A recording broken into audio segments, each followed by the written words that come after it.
Hello friends, welcome to the success Kendra. दोस्तों, बिहार दरोगा 2213 post PT exam के लिए हमारा जो नया टेस्ट सीरीज स्टार्ट हुआ था उसी को आगे बढ़ाते हुए आज हम लोग सेट नंबर 3 को कवर करेंगे। दोस्तों, इससे पहले ऑलरेडी हम लोगों ने सेट नंबर 1 और 2 को कवर किया हुआ है। अगर आपने नहीं देखा है तो देख लीजिएगा। इन दोनों वीडियोज का लिंक मैंने आज की इस वीडियो के डिस्क्रिप्शन बॉक्स में दे दिया है।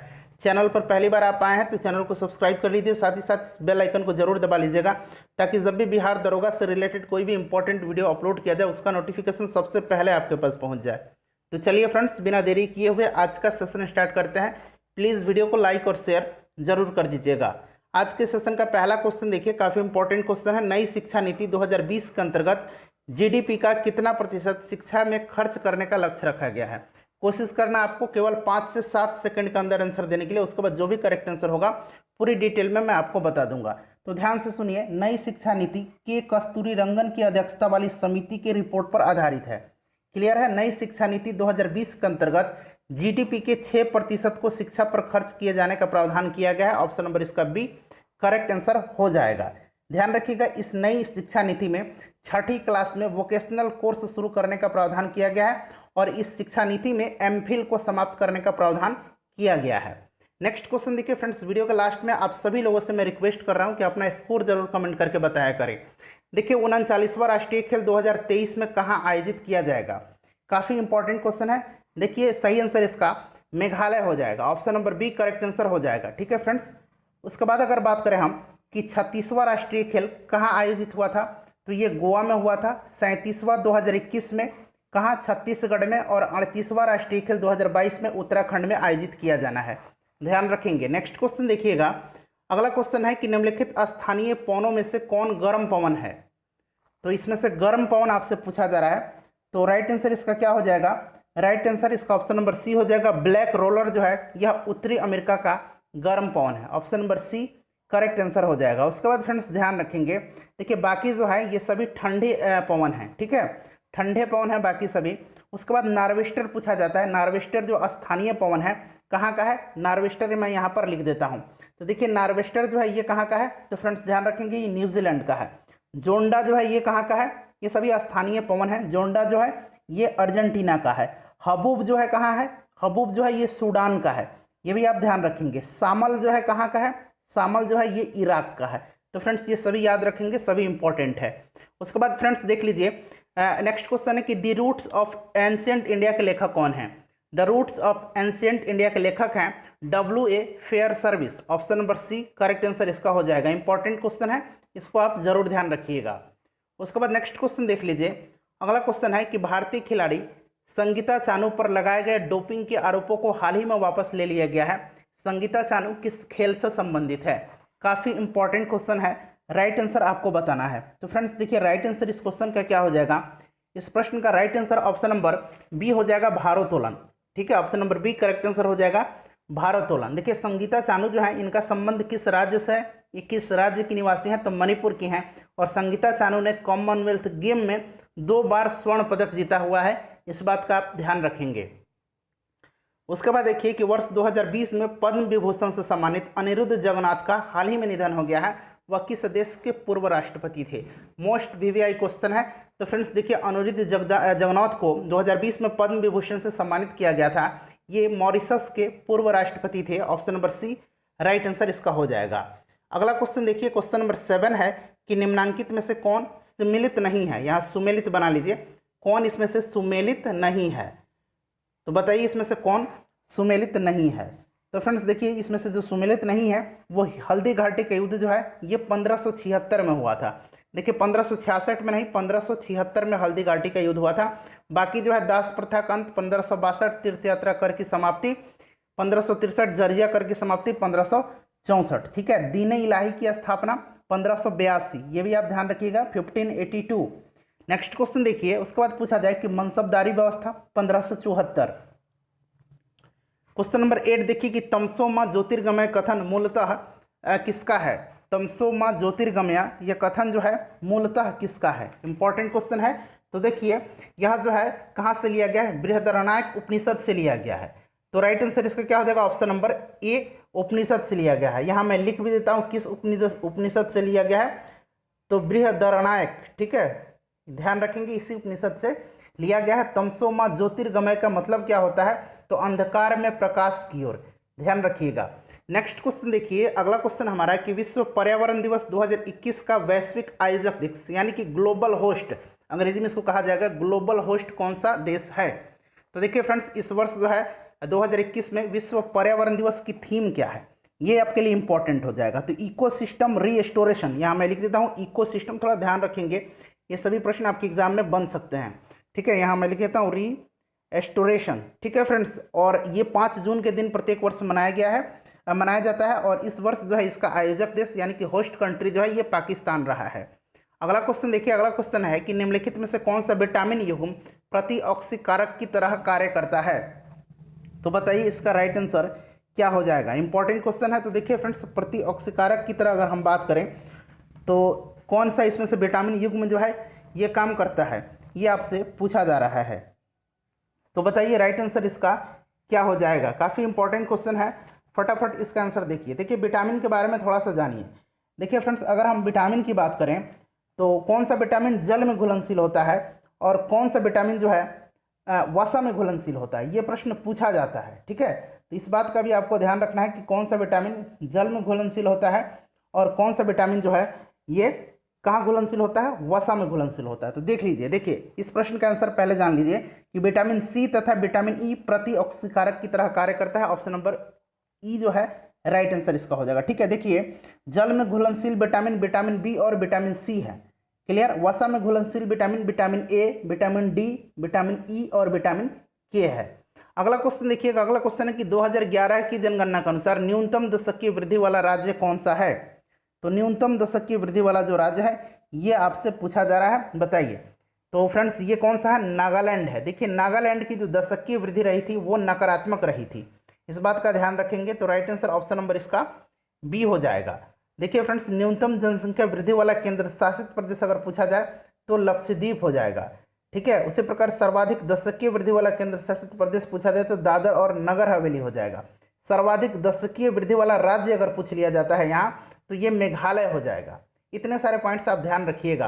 फ्रेंड्स पीडीएफ आपको टेलीग्राम पर मैं दे दूंगा, टेलीग्राम का लिंक डिस्क्रिप्शन में है, आप जुड़ जाइए। देखिए लूसेंट जीके ऑब्जेक्टिव बुक का सीरीज चलाया जा रहा है, बिहार दरोगा के लिए काफ़ी उपयोगी सीरीज है।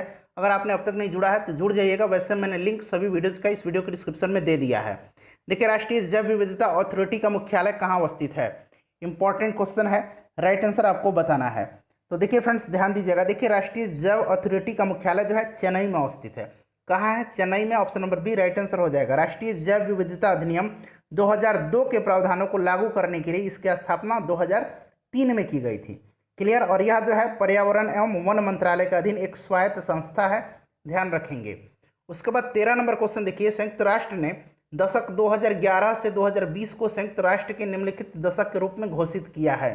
तो ये किस रूप में घोषित किया है, जैव विविधता दशक के रूप में घोषित किया है। Option number A right answer इसका हो जाएगा, ठीक है। अगर हम बात करें 2014 से 2024 तक, ठीक है, 2014 से 2024 तक सभी के लिए सतत ऊर्जा का जो है वर्ष संयुक्त राष्ट्र दशक जो है संयुक्त राष्ट्र के द्वारा घोषित किया गया है, इस बात का भी आप ध्यान रखेंगे। 14 नंबर प्रश्न है कि कौटिल्य द्वारा रचित अर्थशास्त्र कितने अधिकरणों में विभाजित है। तो फ्रेंड्स देखिए ये कौटिल्य का जो है ना अर्थशास्त्र किससे संबंधित है, पहले ये आप कमेंट करके बताइएगा, ठीक है। उसके बाद देखिए यह टोटल 15 अधिकरणों में जो है विभाजित है। कितने अधिकरणों में, 15 अधिकरणों में विभाजित है। अर्थशास्त्र के अनुसार राज्य के 7 अंग बताए गए हैं, इसका भी आप ध्यान रखेंगे। ये 7 अंग कौन कौन से हैं आप जरा उंगली पर काउंट कीजिए। देखिए राजा, अमात्य, मित्र, सेना, कोष, दुर्ग एवं जनपद, ध्यान रखिएगा। नेक्स्ट क्वेश्चन देखिए, कौटिल्य के बारे में आपको वैसे भी पहले से पता होगा। मणिक मैकलाई के लेखक कौन हैं, तो मणिक मैकलाई के लेखक जो हैं ये पूछा जा रहा है आपसे कौन है। तो फ्रेंड्स इसका राइट आंसर हो जाएगा शीतले सतनार, option number B correct answer इसका हो जाएगा, ठीक है। अगर हम बात करें शिल्पाधिकारम के लेखक कौन है, तो शिल्पाधिकारम के लेखक इलांगो हैं, इस बात का भी आप ध्यान रखिएगा। नेक्स्ट क्वेश्चन देखिए कि निम्नांकित में से कौन सा कथन सही नहीं है, नहीं पूछा जा रहा है। तो देखिए बॉस जल संधि ऑस्ट्रेलिया एवं तस्मानिया के मध्य स्थित है। टोरस जल संधि ऑस्ट्रेलिया एवं न्यू गिनी के मध्य स्थित है, करेक्ट दिया हुआ है दोनों।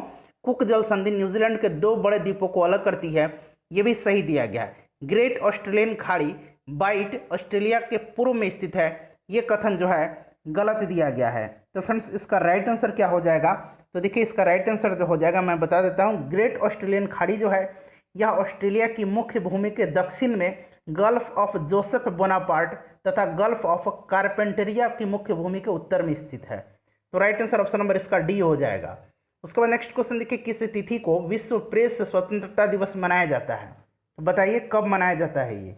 तो देखिए फ्रेंड्स, प्रत्येक वर्ष जो है विश्व प्रेस स्वतंत्रता दिवस 3 मई के दिन मनाया जाता है। Option number A correct answer हो जाएगा। ध्यान रखेंगे 9 मई के दिन क्या मनाया जाता है? तो पूछा जाता है, आपको ध्यान रखना, 9 मई के दिन विश्व प्रवासी पक्षी दिवस मनाया जाता है। उसके बाद 14 जून को क्या मनाया जाता है? 14 जून को मनाया जाता है विश्व रक्तदाता दिवस। उसके बाद पूछा जाता है 23 मार्च को क्या मनाया जाता है? तो 23 मार्च के दिन विश्व मौसम विज्ञान दिवस मनाया जाता है। 20 मार्च के दिन क्या मनाया जाता है? 20 मार्च के दिन विश्व खुशहाली दिवस मनाया जाता है। 21 मार्च के दिन क्या मनाया जाता है? तो विश्व वानिकी दिवस मनाया जाता है। 22 मार्च के दिन विश्व जल दिवस मनाया जाता है। सभी पॉइंट्स आप ध्यान रखेंगे। नेक्स्ट क्वेश्चन देखिए कि जल संक्रामक हेपेटाइटिस इनमें से कौन सा है? यानी कि जल के संक्रमण से इनमें से कौन सा हेपेटाइटिस होता है? इंपॉर्टेंट क्वेश्चन है, राइट आंसर आपको इसका बताना है। तो बताइए इसका राइट आंसर क्या हो जाएगा? तो देखिए ये जो है हेपेटाइटिस ई जो है ना, ये जल संक्रामक होता है। हेपेटाइटिस यकृत में होने वाला एक रोग है और यह वायरस से होता है। राइट आंसर ऑप्शन नंबर इसका सी हो जाएगा। नेक्स्ट क्वेश्चन देखिए कि भारतीय संविधान की 6ठी अनुसूची के प्रावधान निम्नलिखित में से किस राज्य में लागू होते हैं? काफ़ी इंपॉर्टेंट क्वेश्चन है। राइट आंसर इसका क्या हो जाएगा? देखिए ये जो 6ठी अनुसूची है ना, इसके प्रावधान असम, मेघालय, त्रिपुरा और मिजोरम के जनजातीय क्षेत्रों के प्रशासन हेतु जो है लागू होते हैं। ये 6ठी अनुसूची में है, तो राइट आंसर इसका ऑप्शन नंबर ए हो जाएगा त्रिपुरा। देखिए सिक्किम और नागालैंड में नहीं होता है, तो ऑप्शन ए राइट आंसर हो जाएगा, असम, मेघालय, त्रिपुरा और मिजोरम। नेक्स्ट क्वेश्चन देखिएगा, अगला क्वेश्चन हमारा कि निम्नलिखित में से किस सल्तनतकालीन शासक ने जिल ए इलाही की उपाधि धारण की थी? इंपॉर्टेंट क्वेश्चन है, बताइए राइट आंसर इसका क्या हो जाएगा? तो देखिए फ्रेंड्स, जिल ए इलाही की जो उपाधि है, सबसे पहले जानिए जिल ए इलाही का मतलब क्या होता है। तो ईश्वर का प्रतिबिंब, और यह उपाधि धारण किया था बलवन ने। Option number A right answer हो जाएगा। बलवन गुलाम वंश का जो है शासक था, और बलवन स्वयं को ईरान के, यहाँ मैं लिख देता हूँ, ईरान के अफरासियाब, ठीक है ध्यान रखिएगा, ईरान के अफरासियाब का वंशज बताता था। ठीक है, बलवन के दरबार में सिजदा एवं पैबोस की परंपरा शुरू हुई, और बलवन ने ही तुर्क ए चिहलगामी अर्थात 40 सरदारों का जो गुट था उसको समाप्त किया। बलवन ने रक्त एवं लौह की नीति अपनाई थी, और बलवन के द्वारा ईरानी त्यौहार नौरोज का शुभारंभ करवाया गया। नेक्स्ट क्वेश्चन देखिएगा कि लाइफ ऑफ पाई नामक पुस्तक के लेखक कौन है? ये भी प्रश्न काफ़ी इंपॉर्टेंट है। तो यान मार्टेल जो है लाइफ ऑफ पाई के लेखक है। Option number A right answer हो जाएगा। फ्रेंड्स, वीडियो अगर आपको पसंद आ रही है तो प्लीज़ वीडियो को लाइक जरूर किया करें। आपका एक लाइक मुझे काफ़ी मोटिवेट करता है। देखिए जितने भी इंपॉर्टेंट हम लोगों ने अब तक वीडियोस कवर किया हुआ है, सबका लिंक वीडियो के डिस्क्रिप्शन में मिलेगा। हमने एडुटेरिया का वॉल्यूम 2 को कवर किया हुआ है। साथ ही साथ इसके अलावा हम लोगों ने 40 बिहार दरोगा के लिए प्रैक्टिस सेट कवर किया हुआ है। साथ ही साथ 2020 के जितने भी इंपॉर्टेंट करंट अफेयर्स हैं, लगभग 1000 प्रश्नों को हमने कवर किया हुआ। सबका लिंक वीडियो के डिस्क्रिप्शन में मिल जाएगा, आप जरूर देख लेंगे। देखिए ओलंपिक में व्यक्तिगत स्पर्धा में पदक जीतने वाले प्रथम भारतीय महिला कौन है? तो फ्रेंड्स, ये जो भारतीय महिला है ये है Karnam Malleswari. Option number D right answer हो जाएगा। देखिए ये किस खेल से संबंधित है? तो भारोत्तोलन से, ये भी आप ध्यान रखेंगे। और देखिए फ्रेंड्स, 1995 में इनको जो है राजीव गांधी खेल रत्न अवार्ड से सम्मानित किया गया, तथा 1999 में पद्मश्री से सम्मानित किया गया। और इन्होंने यह पदक जो है 2002 के सिडनी ओलंपिक में ब्रॉन्ज मेडल जीता था, ध्यान रखेंगे। नेक्स्ट क्वेश्चन हमारा है कि भारत में ट्रेड यूनियन आंदोलन के जन्मदाता कौन थे? ट्रेड यूनियन आंदोलन के जन्मदाता कौन थे, ये आपको बताना है। तो फ्रेंड्स देखिए राइट आंसर इसका क्या हो जाएगा? राइट आंसर इसका ऑप्शन नंबर सी हो जाएगा, एनएम जोशी। ठीक है, ध्यान रखिएगा कौन है? एनएम जोशी। और एनएम जोशी ने भारतीय ट्रेड यूनियन की स्थापना कब की थी, ये भी आपसे पूछा जा सकता है। ठीक है, तो इन्होंने 1920 में, कब? 1920 में भारतीय ट्रेड यूनियन की स्थापना किया था। Option number C right answer हो जाएगा, अखिल भारतीय ट्रेड यूनियन की स्थापना। ठीक है, चलिए अगला क्वेश्चन देखेंगे। नेक्स्ट क्वेश्चन हमारा है 24 नंबर की उस दर्रे का नाम बताएं जिसे उत्तराखंड में तीर्थ यात्रियों द्वारा कैलाश मानसरोवर यात्रा के लिए प्रयोग किया जाता है। तो फ्रेंड्स, ये जो दर्रा है ये लिपुलेख दर्रा है। ठीक है, लिपुलेख उसके बाद नीति दर्रा और माना दर्रा, ये 3 दर्रे जो हैं ध्यान रखना आपको उत्तराखंड में स्थित हैं। ठीक है, चलिए अगला क्वेश्चन देखेंगे। नेक्स्ट क्वेश्चन हमारा है, फूलों की घाटी भी उत्तराखंड में ही स्थित है। भारतीय राष्ट्रीय कांग्रेस के प्रथम सत्र की बैठक में कितने प्रतिनिधियों ने भाग लिया था? तो फ्रेंड्स, प्रथम सत्र का जो बैठक था ये बंबई में हुआ था। कब? 1885 ईस्वी में WC बनर्जी ने इसकी अध्यक्षता की थी और टोटल 72 प्रतिनिधियों ने इसमें भाग लिया था। उस समय वायसराय लॉर्ड डफरिन था। दूसरा जो अधिवेशन हुआ था ये कोलकाता में हुआ था और इसकी अध्यक्षता दादा भाई नौरोजी ने की थी। शारदा अधिनियम 1930 के अंतर्गत, कहीं 29 भी मिलेगा आपको, कहीं 30 भी मिलेगा, तो घबराइएगा मत, के अंतर्गत लड़की और लड़कों के विवाह की न्यूनतम आयु सीमा कितने निर्धारित की गई थी? देखिए ये शारदा अधिनियम जो है ना, ये किसके समय आया था? लॉर्ड इरविन के समय। और देखिए फ्रेंड्स, इसमें जो है लड़कों की जो है, सबसे पहले जान लीजिए, लड़की की जो आयु निर्धारित की गई है वो की गई है 14 साल और लड़कों की 18 साल न्यूनतम। तो option number B right answer इसका हो जाएगा 14 एवं 18। किस चोल शासक ने तंजौर में प्रसिद्ध राजराजेश्वर शिव मंदिर का जो है निर्माण करवाया था? तो ये राजराज प्रथम जो था ना, ये शैव का अनुयायी था, शिव का अनुयायी था, इसी ने करवाया था। Option number A right answer हो जाएगा। और राजराजेश्वर शिव मंदिर को बृहदेश्वर मंदिर के नाम से भी जाना जाता है, इसको भी आप ध्यान रखेंगे। ठीक है, बृहदेश्वर मंदिर। चोल वंश का संस्थापक कौन था? विजयालय था। नेक्स्ट क्वेश्चन देखिए, पके आम का खाने योग्य भाग कौन सा होता है? तो पके आम का खाने योग्य जो भाग होता है वो मध्य फल भीति होता है। Option number D right answer हो जाएगा। भारतीय संविधान का कौन सा अनुच्छेद अस्पृश्यता यानी कि छुआछूत का उन्मूलन करता है? तो ये आर्टिकल 17 करता है। काफी इंपॉर्टेंट क्वेश्चन है, ध्यान रखेंगे। 30 नंबर क्वेश्चन देखिए कि जी की इकाई क्या है, जी की यूनिट क्या है? तो फ्रेंड्स आपको पता होगा कि गुरुत्वाकर्षण बल का परिभाषा क्या होता है।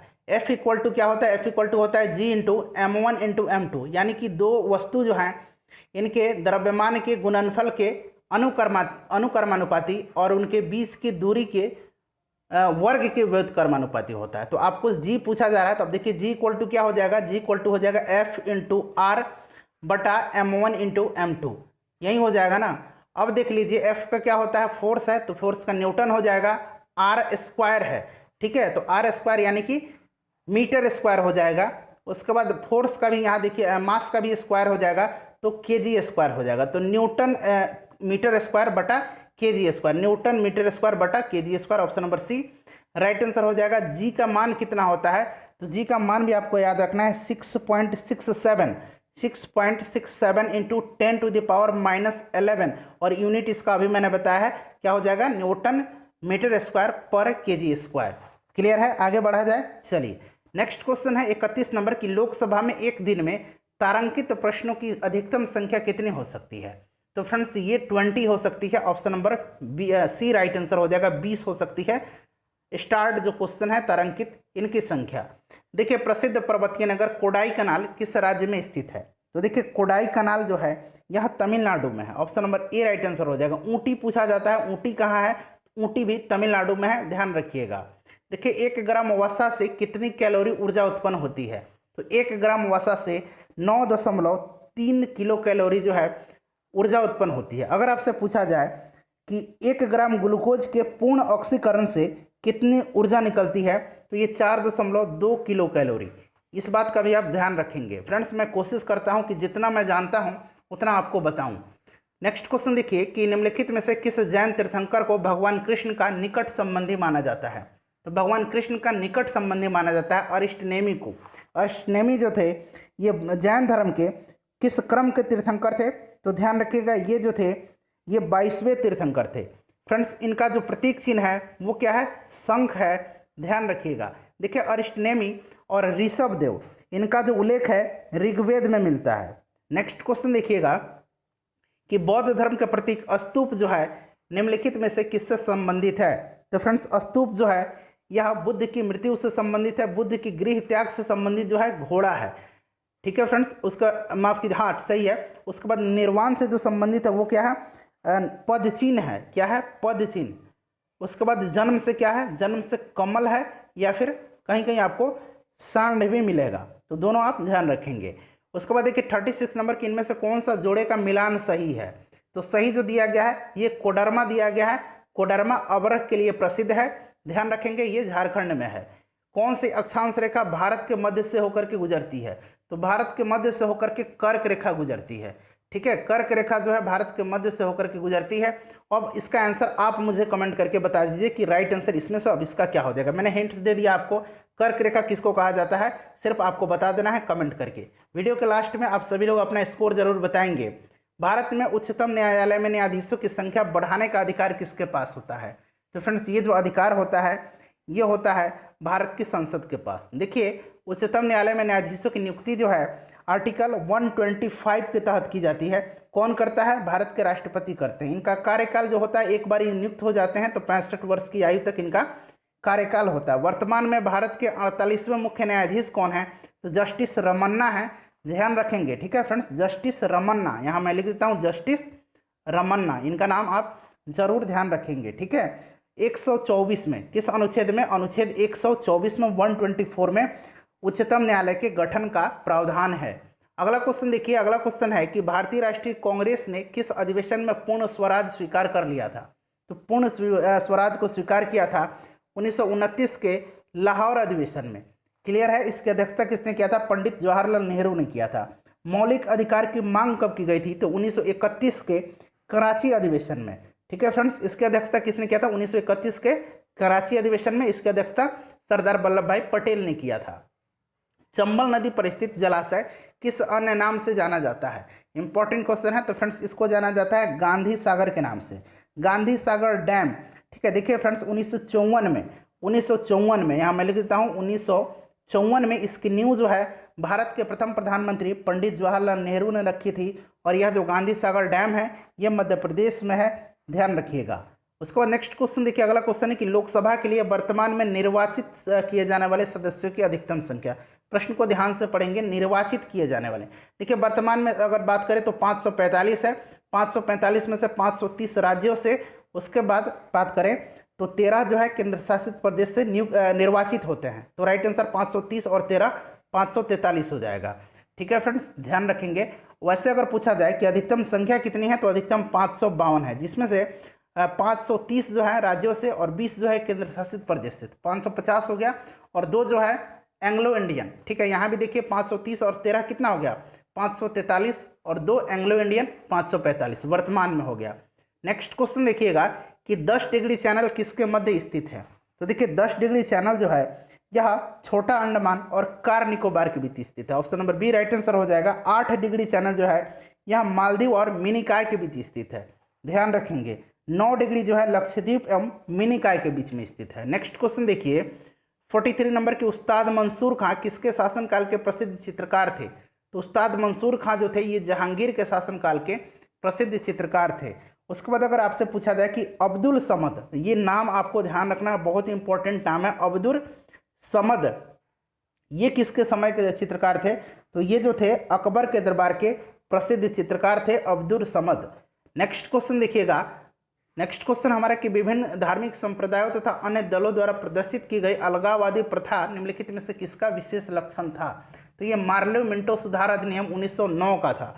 Option number D right answer हो जाएगा, option number D correct answer इसका हो जाएगा। ठीक है, ध्यान रखिएगा, इसी में जो है मुसलमानों के लिए पृथक निर्वाचन की व्यवस्था की गई थी। नेक्स्ट क्वेश्चन देखिए कि द्वितीय जैन संगति के अध्यक्ष कौन थे। तो देखिए द्वितीय जैन संगति की अध्यक्षता जो है किसने किया था। तो देखिए फ्रेंड्स इसकी अध्यक्षता जो है किया था किसने, क्षमा सरवण ने। ये हुआ कहाँ था, तो वल्लभी गुजरात में हुआ था 6ठी शताब्दी में। अगर पहला पूछा जाता तो पहला 300 ईसा पूर्व में कहाँ हुआ था, पाटलिपुत्र में हुआ था। इसकी अध्यक्षता स्थूलभद्र ने किया था। नेक्स्ट क्वेश्चन देखिए, अगला क्वेश्चन है हमारा कि किसी पिंड का भार जो है अधिकतम होता है, तो ये कहाँ होगा, ये निर्वात में होगा। Option number D correct answer हो जाएगा। 47 नंबर देखिए, स्वेज नौ परिवहन नहर यहाँ बना लीजिए, भूमध्य सागर को किसके साथ जोड़ती है। तो स्वेज नहर जो है कहाँ है, मिस्र में है। इसका निर्माण कब कराया गया, तो ध्यान रखिएगा इसका निर्माण जो है फ्रेंड्स 1869 में करवाया गया। इसका राष्ट्रीयकरण 1956 में मिस्र के द्वारा करवाया गया। तो ये जो है भूमध्य सागर को लाल सागर से जोड़ती है। Option number D correct answer हो जाएगा। उसके बाद 48 नंबर देखिए, मुगल साम्राज्य के पतन के समय जाटों ने किनके नेतृत्व में एक राजनीतिक शक्ति के रूप में स्वयं को संगठित किया। तो ये किया था चूड़ामन के नेतृत्व में। ऑप्शन नंबर इसका बी करेक्ट आंसर हो जाएगा। कोई अगर डाउट है तो आप कमेंट करके बताएंगे। देखिए दांडी मार्च के दौरान प्रसिद्ध गाना रघुपति राघव राजाराम के संगीतकार किसको जाना जाता है। देखिए रघुपति राघव राजाराम को लिखा किसने था, तो इसको लिखा था लक्ष्मणाचार्य ने। किसने लिखा था, यहाँ मैं लिख देता हूँ, लक्ष्मणाचार्य ने लिखा था, ठीक है। और इसका संगीत जो है तैयार किया था दिगंबर विष्णु पलुस्कर ने। इसके संगीतकार कौन थे, दिगंबर विष्णु पलुस्कर, ध्यान रखिएगा। 50 नंबर क्वेश्चन है कि लोकसभा का अध्यक्ष जो भारत के राष्ट्रपति बने, तो लोकसभा के अध्यक्ष ये नीलम संजीव रेड्डी थे, जो भारत के छठे राष्ट्रपति बने थे। कौन से छठे राष्ट्रपति, 1977 से लेकर के 1982 तक ये भारत के राष्ट्रपति रहे थे। फ्रेंड्स अपना स्कोर कमेंट करके बताइएगा इन 50 प्रश्नों में से कितने प्रश्न आपके सही हुए हैं। बाकी जितने भी इंपॉर्टेंट वीडियोस हमने कवर किया हुआ सभी का लिंक आपको वीडियो के डिस्क्रिप्शन बॉक्स में मिल जाएगा।